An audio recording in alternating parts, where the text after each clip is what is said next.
Mənə xəyanət olunandan sonra etmişəm. Necə yəni? Xəyanət yaşamışam, xəyanət eləmişəm. Acıq çıxmısan ondan. Ruhum sakitləşsin. Eləmişəm, yaxşı da eləmişəm.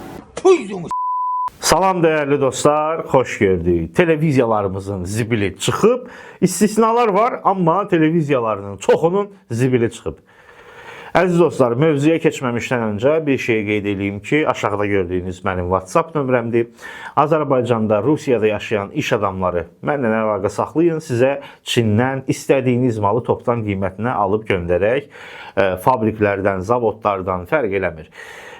Tibbi avadanlıqlar, inşaat malları, ekskavator, traktor, nə bilim, avtomobil, nə istəsəz təbii ki, ürəyiniz nə istəyirsə, insandan başqa hər şey alıb göndərə bilərik sizə. Mənə xəyanət olunandan sonra etmişəm. Necə yəni? Xəyanət yaşamışam, xəyanət eləmişəm. Acıq çıxmısan ondan. Ruhum sakitləşsin. Eləmişəm, yaxşı da eləmişəm. Əgər televiziya vasitəsilə bu efirə verilirsə, fərq eləmir, televiziya olmasın, lap sosial şəbəkə vasitəsilə yayılırsa, buna şərait yaradırlarsa və bu cür şey insanlara təqdim olunursa, demək ki, xalqa, millətə, tamaşaçıya da xəyanət olunur.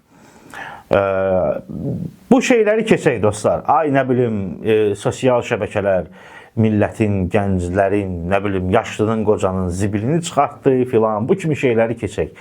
Onsuz da xəyanət eləməyən insan, yəni canında xəyanət olmayan insan sosial şəbəkə ilə eləmir onu. Yəni orada o təbliğatı görüb o şeyə cəhd eləmir. Eləyən onsuz da eləyir. Bunun sosial şəbəkə ilə heç bir əlaqəsi yoxdur, televiziya ilə də əlaqəsi yoxdur. Sadəcə bu kimi şeyləri efir vasitəsilə insanlara göstərmək qeyri-etikdir. Mən həmişə demişəm, indi də deyəcəm, bizim bu MTRŞ var, hansı ki televiziya, radioya nəzarət edən. Onlar ümumiyyətlə lazımsız bir qurumdular, ləğv olunmalıdır. Heç kimə də lazım deyil, boş-boşuna dövlət büdcəsindən də pullar gedir, boş-boşuna maaş alırlar. Bir şey deyə bilərəm ki, bizim televiziyaların bəzi verilişləri pox da deyil. Bilirsiniz nədir? Bildiyiniz panosdur. Yəni sulu poxdur. Bir xanımın efirində gördüm, dedi ki, bu televiziyada yayımlanmayıb, deyilənə görə bu sosial şəbəkələrə buraxılıb. Televiziyanın o kanalın ya da verilişin rəhbərliyinin icazəsi olmadan onun heç kimin duxu çatmaz. Yəni sosial şəbəkələrdə yaysın. Televiziyaya verməyiblər, sosial şəbəkələrə yayıblar ki, həm də baxın da, yəni verilişdən heç kimin xəbəri yox idi. Hamının, məsələn, xəbəri olmayanların da xəbəri oldu ki, Tarix Əliyevin, Tolikin belə bir verilişi var, tarixin bir günü. Qəşəng reklam elədilər. Kimə görə? Bu Nüşabə adlı, Nüşabə idi deyəsən adı, onun xəyanət mövzusuna görə. İndi gələk bu Nüşabənin xəyanətinə. Dostlar, biz bilirik ki, bu dünya yaranandan, insanlıq mövcud olandan bu yana kişilərin xəyanətinə insanlıq, xəyanət deyə söhbət yox. İnsanlıq şey baxıb, yəni çox da belə üstünə getməyib. Bu faktdır da, bunu hamı bilir, danılmaz faktdır.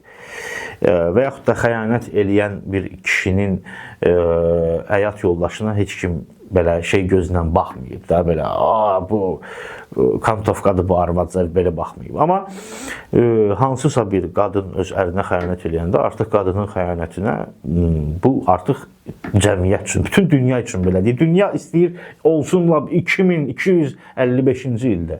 Yenə də qadın xəyanəti kişi xəyanətindən daha dəhşətlidir. Bunu bütün cəmiyyət qəbul edir, bilirlər təbii ki.